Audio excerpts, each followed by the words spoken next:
But what did the Republicans do? They took away abortion rights. They demonized young people. They called them lazy. They done put out so many hit pieces on these people. They attack trans people. Like, these are people who could be voting for you. All right, so let's go ahead and go to our next subject here, and this is the Republican Party. Okay, now if you guys haven't heard, the Republicans did not get their red wave. You know, I'm drinking to that. I'm drinking red Kool-Aid for the red tsunami that they missed. There was no red wave, not even a trickle. You know what I'm saying? And at the time of recording this, it's not getting any better. You know what I'm saying? I could be wrong tomorrow, 2 days from now, but they were expecting something more powerful. You know what I'm saying? I'm pretty sure we've seen all the videos. And yes, like you said, Ben Shapiro said it would happen. And well, at first he did say it was going to happen. I think he's the first one who coined the red wave. And then, of course, you know, other people start mocking it, then saying red tsunami, and, you know, it's just going to be a bloodbath. Like, I heard some crazy things from all kind of people on the Republican side. Now, let's go ahead and see the first video here. Donald Trump had a bad night during the midterm elections. In fact, if you look... The red wave has not materialized in the House yet, but you know where it did materialize? The great state of Florida. All right now, Zeldin's probably within 5 points. It might be out of reach for him. There's no been concession there. You see there's some unhappiness. But I don't know about you guys. I'm shocked there was no red wave. If you think about inflation, a 40-year high, crime, the worst since the 1980s, the unpopular president with an agenda that's more green-oriented than people-oriented. And evidently, Jen Psaki said last night, she called the White House and she says they are giddy on the results, which I think is premature because they could lose both chambers still. And one looks very much in Republican hands, although not officially there. It's just clear that our country is completely divided now. You're either very conservative or you're radical and you're progressive and you're woke left. And the facts don't seem to matter here. Some of these individuals that won, when you look at their records, they are so extreme and so progressive. Now, here's the problem. People are just dug in. They're dug in really deep right now. And John Fetterman, you're talking about? Absolutely. He is so extreme, wants to open up a third of the prisons. Doesn't frack? Yeah, exactly. And lied about it. How about Mandela Barnes? I mean, he wants to open 50. Are you kidding me? Are you kidding me? That's the problem. He doesn't frack. You honestly think people are concerned about him not fracking? People got bills to pay. People need relief when it comes to health insurance. People want gas prices down. And you talking about fracking? He doesn't frack. Oh, he's so extreme. I think she got it mixed up, and she's about to say it right here. But it just blows my mind when he's like, he doesn't frack. Like, bro, I don't give a damn about the fracking. I need relief on my day-to-day bills. You know what I'm saying? I'm pretty sure millions of people can relate to that. 50% of the prisons. He's and trailing. he's running against Ron Johnson, but it's still tight. But how do you explain this country now, Brian, to your point? I mean, we have open borders, record gas prices, inflation is the worst in 40 years. Yes. The president's approval ratings are so bad, worst crime since the 1980s. And yet, I heard last night, this is an indictment on the Republican Party. Is it? I mean, yes, it is indictment on the Republican Party. Now, let me tell you why.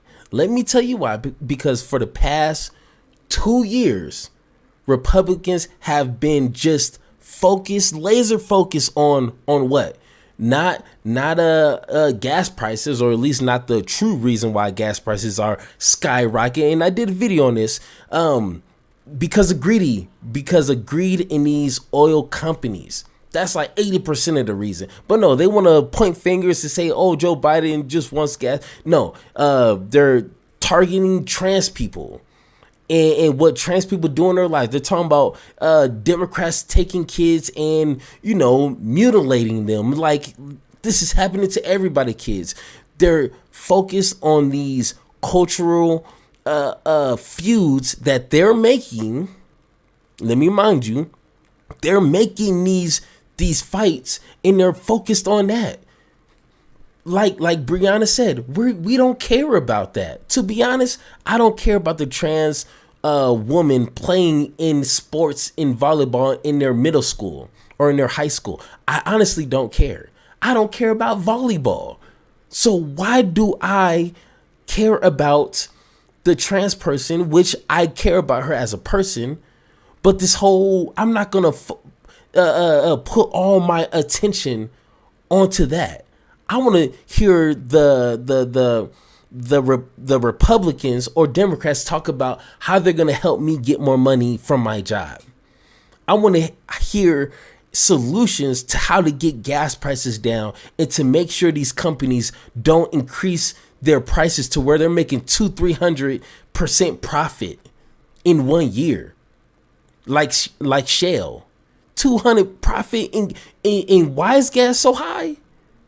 That's what I want to hear. I want to talk about how my health care is going to be lowered. That's what I want to hear about. But no, these people, these Republicans are focused on the wrong things. And like she said, this is an indictment on the This is why nobody voted for you.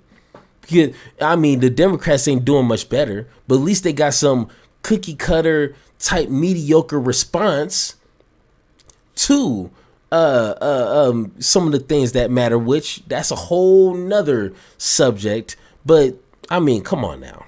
I mean, how are these issues, when our country is in such a bad state right now, how is this not a red wave? Well, when you look at how the Democrats, and Brian, to your point, I get why the White House would be giddy, because yesterday we were talking about, you looked at the polls, and they suggested that there was going to be a gigantic red wave. There has been no red wave yet, but it's still too close to call. Yes, it's too still close to call, but the whole point is you guys messed up. You guys messed up. And trust me, I would love to vote for a Republican if he has some solid answers and a solid way to get things done. I don't care what color you represent. I just want some positive change for regular folks like me. I don't want no tax cut for the rich. I don't want no tax cut for this. It's like, no, help me out. Help people like me out.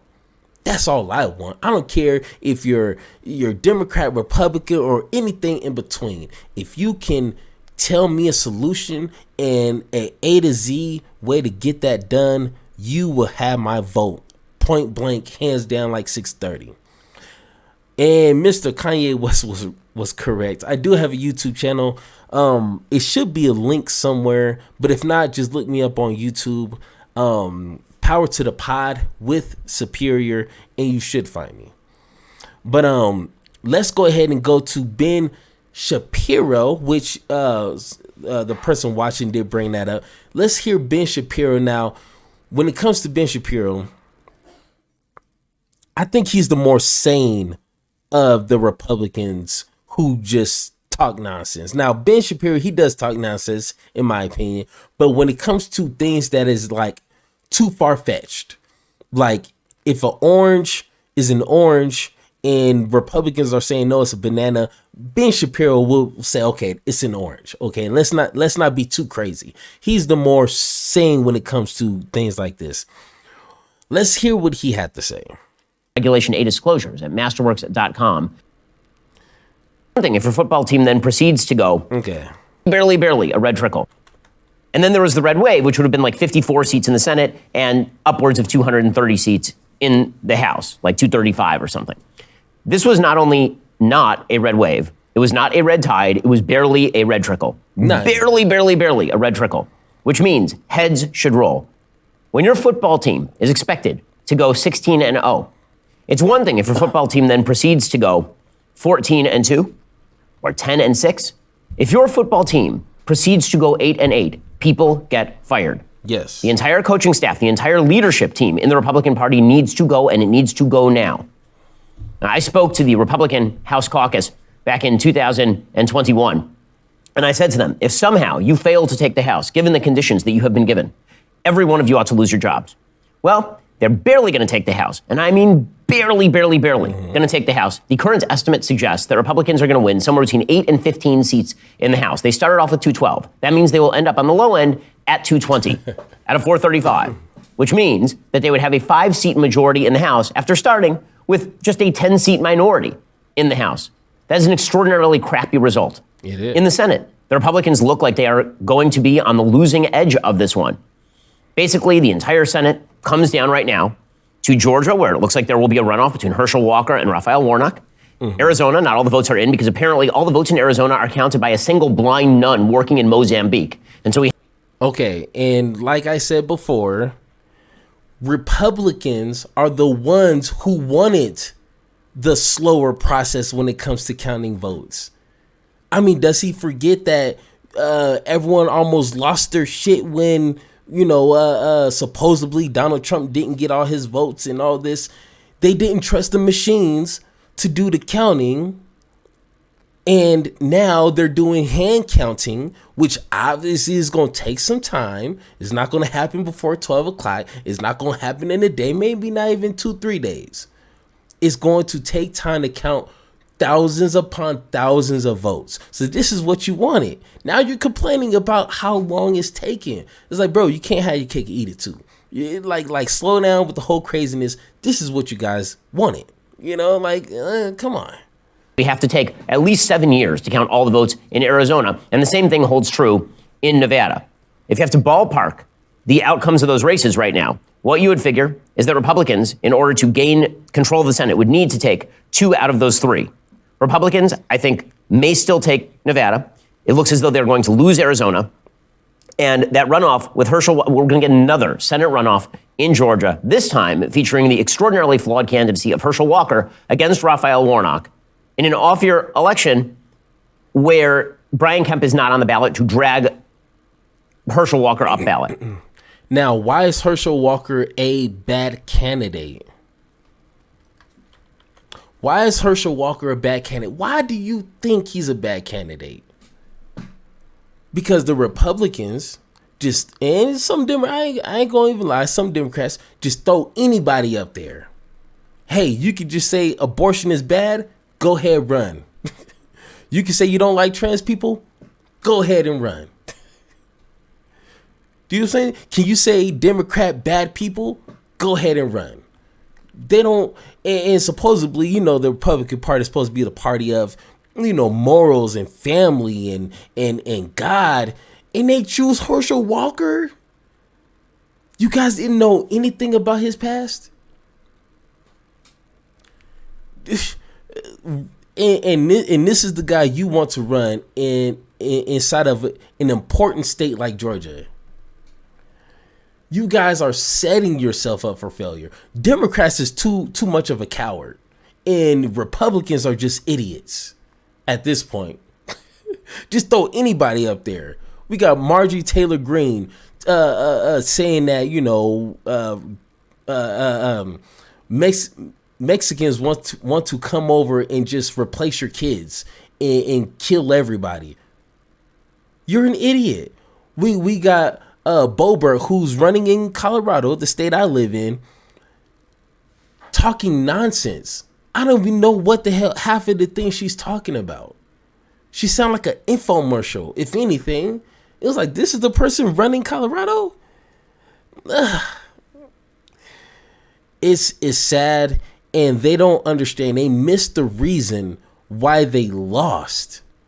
Now, of course, I seen some reporting and some videos of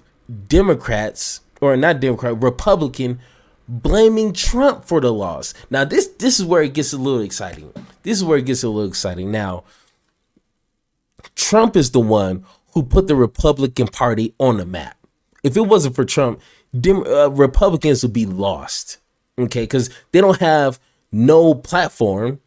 They have nothing substantive to talk about. They don't have policies that will change people's living situation. They don't have any answers to any basic things plaguing the regular American people. They don't have that.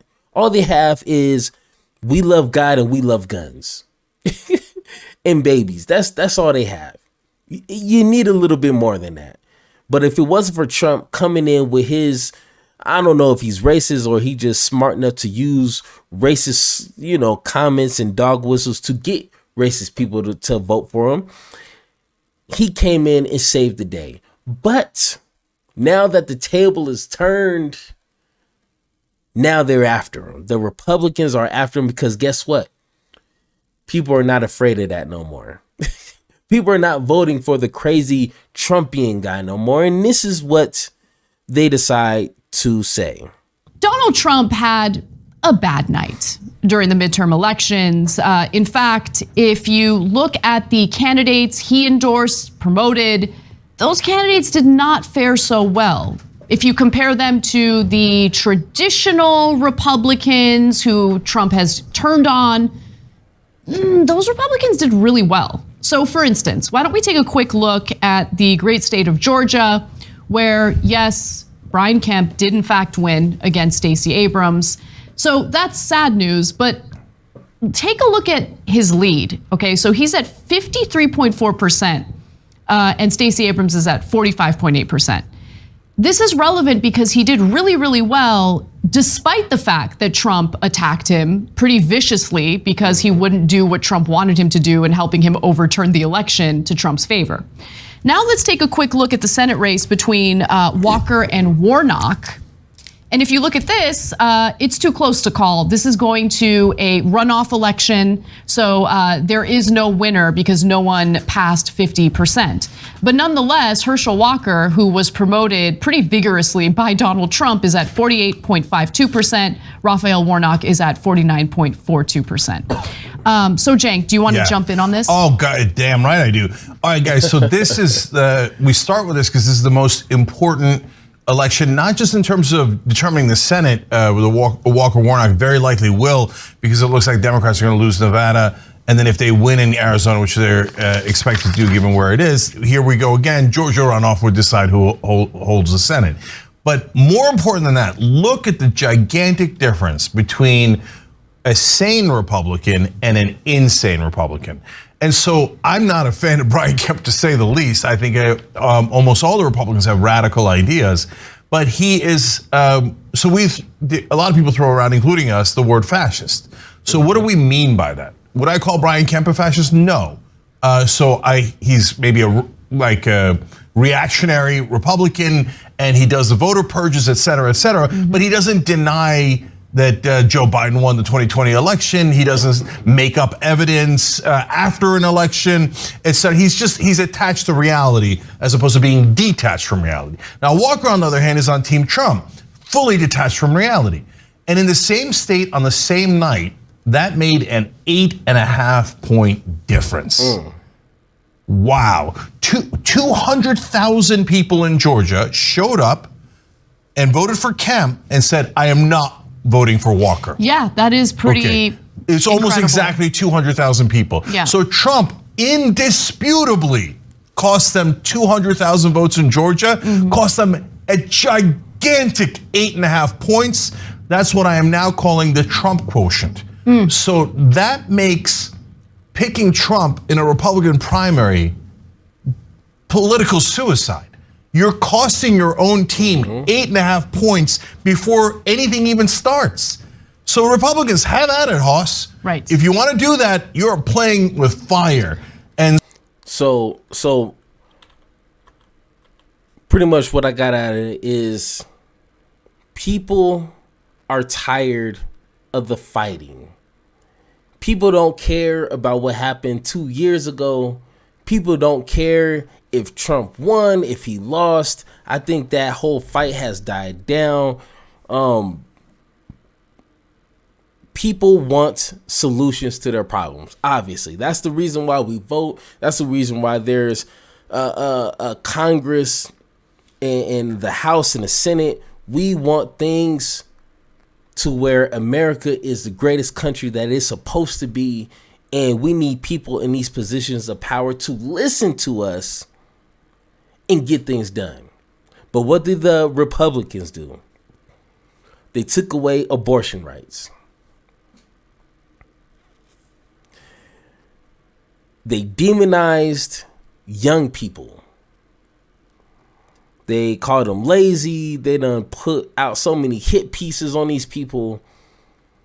They attack trans people. Like, these are people who could be voting for you. But they put so much, especially with the abortion rights, they put so much time and energy into the wrong fight. And this is what happens. You don't get the votes. At least Democrats are smart enough to be like, we're going to lie to you and tell you we're going to give you what you want. But they're not dwelling in little tiny fights that have no bearings on what we do on a day-to-day basis. I would consider attacking trans people, telling them that you're wrong, you're evil, you're pedophiles. All you're doing is wanting to groom our kids. You want to just be evil in a society that we're living in.